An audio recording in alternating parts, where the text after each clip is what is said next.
Cara, eu cresci sem muita referência, né, na minha vida. Meu pai trabalhava muito e eu não tive muito essa referência masculina na minha vida de, ah, faz isso, faz aquilo. Eu acho que por um lado é bom, porque eu fui criado por mulheres incríveis, assim, principalmente minha avó. Minha avó é uma pessoa fundamental na minha criação. Mas, conforme a minha vida adulta foi se desenvolvendo e eu fui vivendo a minha vida, o fato de eu não ter muitas referências fez com que eu me sentisse muito eu por mim mesmo. Óbvio, a gente vai construindo relações na vida e vai tendo amigos, vai construindo relacionamentos. E conforme a minha vida adulta foi se desenvolvendo também, eu não pude perceber um processo engraçado na minha vida, que foi o fato de que eu me tornei uma referência para algumas pessoas à minha volta. Óbvio, né? Sei lá, eu sou uma pessoa que tem uma história bem legal de vida. Hoje eu consigo reconhecer isso. Legal no sentido de que ela passou por muitas coisas. Não estou romantizando tudo que me aconteceu na vida, com meu pai, com a minha família e tudo mais. Mas ter ciência da pessoa que eu sou fez com que eu me valorizasse e entendesse a minha história. Uma pessoa muito importante para fazer eu entender que eu tava me tornando uma referência, assim, para as pessoas à minha volta, foi o Vitor, um amigo meu. Vou tentar botar em termos que fique plausível de vocês entenderem, mesmo se você não conhecer a pessoa. Acho que o Vitor é aquele tipo de pessoa que sabe muito o que dizer, de certa forma.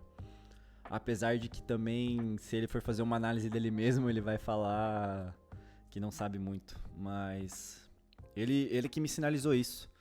Acho que às vezes a gente não percebe também o quanto a gente vai virando uma referência. E no meu caso, é porque é muito difícil pra mim olhar as coisas que eu faço hoje em dia e sentir que as coisas estão corretas, certas. Eu sempre queria estar fazendo mais e melhor. Acho que também o que me faz não aceitar muito essa questão de ter me tornado uma referência é que se eu pudesse andar com uma plaquinha, eu andaria com a plaquinha "não me segue que eu tô perdido". Porque a graça da minha vida é justamente essa tentativa e erro. Por exemplo, né, na produção de conteúdo aqui de Flag, que é um outro canal meu, eu vou muito na tentativa e erro, eu vou fazendo o que eu consigo, vou fazendo como dá, no que dá. E isso vai dando frutos, né? Talvez não os maiores números, não as maiores influências, não as marcas querendo fazer alguma coisa, mas até porque o Flag é minúsculo, né? Então calma lá também nas expectativas. Mas eu sempre fiz muito conteúdo. Eu acho que as pessoas que me veem fazendo conteúdo hoje, sendo feliz produzindo conteúdo que eu produzo, não me viram também das vezes que eu tinha um podcast que eu falava de notícias boas, ou então escrevi em blog de meme. Cara, eu tô sempre produzindo conteúdo, assim. Eu sou um jornalista meio frustrado pelas condições da minha vida. Eu queria muito ter feito jornalismo, mas minha mãe não deixou na época.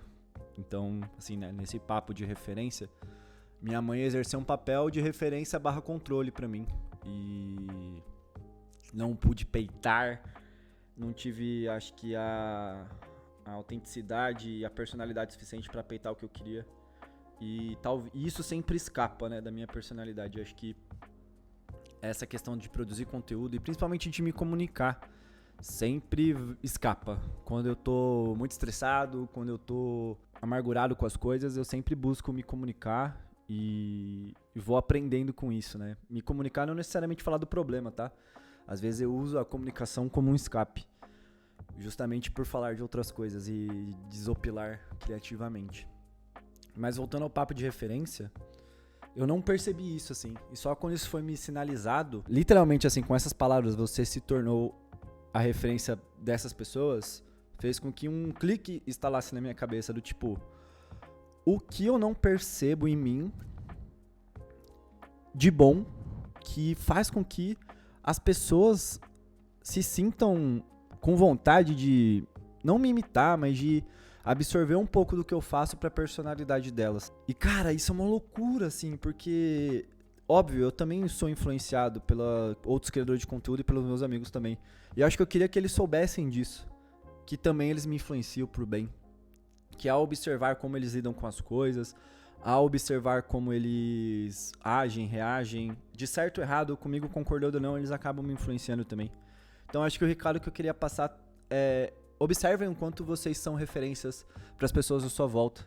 Observem o quanto vocês fazem bem para as pessoas, ou fazem mal também, porque também ninguém é santo, ninguém é incrivelmente perfeito. Queria dizer que isso tem muito valor para mim, que meu trabalho, que algo que é meu, eu acho que eu tenho um trabalho formal e tudo mais, mas saber que algo da minha personalidade que é totalmente meu, e esse processo de me entender da minha personalidade e de não ter medo de ter a minha personalidade, que é complexa pra caralho, que tem vários machucados, que tem várias feridas, mas que continua, que dá um jeito, e saber que isso influencia positivamente as pessoas tem muito valor pra mim. Acho que é um pouco disso, mas é uma responsabilidade também, porque quando a gente começa a influenciar as pessoas à sua volta, a gente tem que parar pra pensar também de uma certa responsabilidade que a gente tem para com elas. Então, muito do eu não me segue que eu tô perdido é um pouco também pra evadir um pouco dessa responsabilidade. Só que ao mesmo tempo na terapia eu converso muito sobre o fato de eu me colocar nessas situações de ser referência também, de liderar e de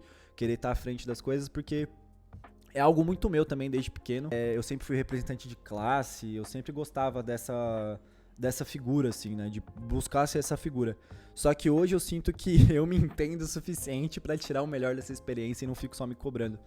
Porque se cobrar é uma pica, né? Acho que tá inerente também à vida, a viver. Sei lá, né? Não posso afirmar isso porque isso é muito como eu tô vendo as coisas. Então eu não sei se isso é uma experiência universal. Queria até, inclusive, saber de vocês. Mas, cara, eu tiro o maior barato disso hoje em dia. Porque tá tudo vindo muito das minhas trocas humanas. E eu nunca me senti tão bem com as minhas trocas, com as minhas relações. Óbvio, tem muita coisa que eu faria diferente, mas eu sou isso aí. E hoje eu arco com as consequências, com as glórias e com as dores de ser eu mesmo. E tô aprendendo a ser cada vez mais eu mesmo. Então, isso é muito bom. E eu queria agradecer, assim, todo mundo que me acompanha de certa forma, que tem um carinho por mim. Porque isso é muito especial. Eu acho que eu já fiz muita coisa na vida, mas eu ainda vou fazer um vídeo sobre essa sensação de sentir que eu já fiz muita coisa na vida, e sobre sonhos, e sobre sentir que eu não tenho tantos sonhos hoje. Eu vou elaborar num próximo vídeo, mas eu tô no momento de construir novos sonhos, e saber que eu tenho tanta gente legal à minha volta me faz querer construir os melhores possíveis. Então, se você ficou aqui acompanhando esse devaneio, eu queria dizer que eu quero voltar com outra perspectiva uma perspectiva mais madura sobre como eu me tornei essa referência e sobre como isso me faz bem, me faz mal e como isso me ajuda. Então, obrigado, deixa o seu like, se inscreve, comenta aqui qualquer coisa. Esse vídeo sem sentido é uma produção de Gabriel Cantagesso dentro do meu quarto. Um beijo e um queijo.